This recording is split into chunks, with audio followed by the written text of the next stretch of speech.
All right, so it's week 9. This week we're looking at writing and language, which is covered in the last chapter, chapter 15 of the textbook. In this video, as usual, I will recap last week's stuff, preview the material that we're covering this week, and remind you about what's coming up in our schedule this week. There's not much this week. So last week we spent looking over the written part of the final exam, getting prepared, looking at what's expected there. The materials are all on eClass, and I encourage you all to start working on it. Remember to start by identifying and confirming with me the external resource that you would like to use as the focus of your paper. And yeah, just get to it. Okay, so for this week, so the textbook starts with a reminder that writing and speaking are different activities. The differences are so profound that from a linguistic point of view, that I've known linguists to say speaking is language and writing is literature. It's a separate activity. And this, of course, there's connections between them. That's why it's part of this course.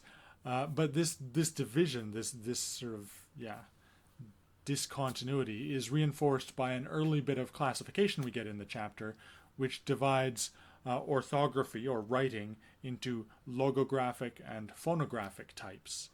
There are some languages that use and in the past have used logograms as the basis of their writing system. And we're also reminded of some of the logographic elements that we use even when we write English today. And then we divide phonographic systems into syllabic and alphabetic. And there's a couple of examples of syllabaries given in the textbook. And I actually have a sheet. I have a table of the Cree syllabary next to my desk here. And then the alphabetic systems are divided further into full alphabets, which represent all sounds equally, and the English writing system, or the Latin alphabet, could be considered one of those. And then we have abjads and abogidas. And the differences between those two can be a bit subtle, but there are some examples and some description given in the textbook to clarify. So after we've got that classification task done, then we start looking through the history and the evolution of writing systems. Early pictograms give us an opportunity to define a boundary between writing and other forms of drawn communication. And mainly the difference is, are you depicting the ideas or are you depicting the language somehow? If you're depicting the language with what you're drawing, then it's writing. If you're depicting the ideas and not directly connecting it to the language, then it's not writing. And again, we're reminded that pictograms, this sort of exotic and ancient form of communication, has its parallels in modern cultures and not just around the periphery.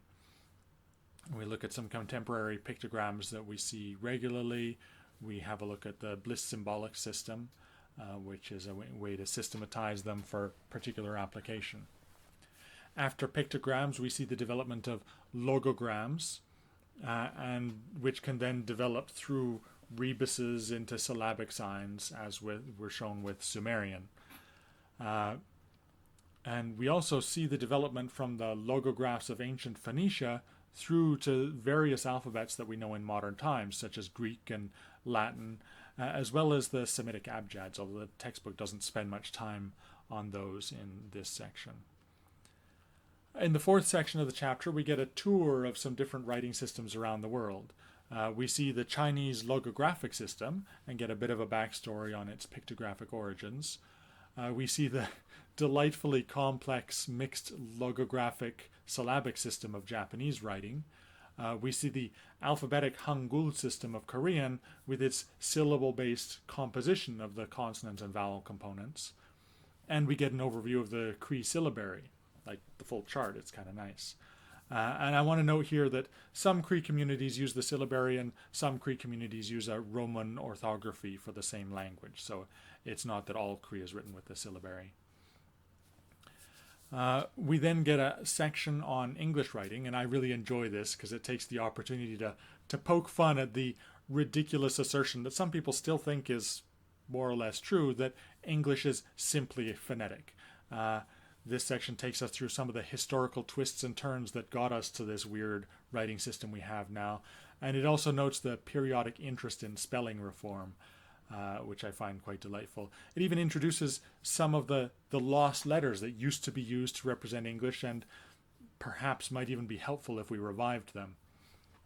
Anyway, and then the final section of the chapter looks at reading and writing and weighs some of the influences of the type of writing system on literacy and language processing in children, with due consideration to the fact that some writing systems are more appropriate for certain types of languages in terms of their syllable structure and whatnot.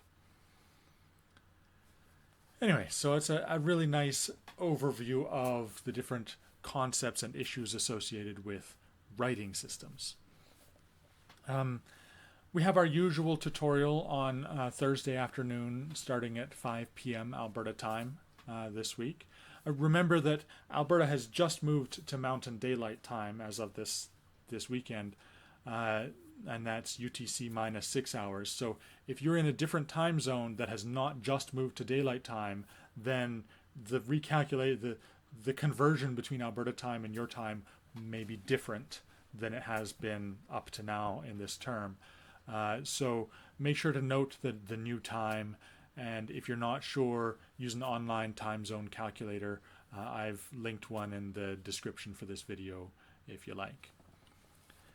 And there's nothing else, no quizzes or anything. There'll be a practice quiz for the writing chapter, writing module available this week. So go through chapter 15, try out the practice quiz when it's available, come along to the tutorial if you're able, and as always, let me know if you have any questions.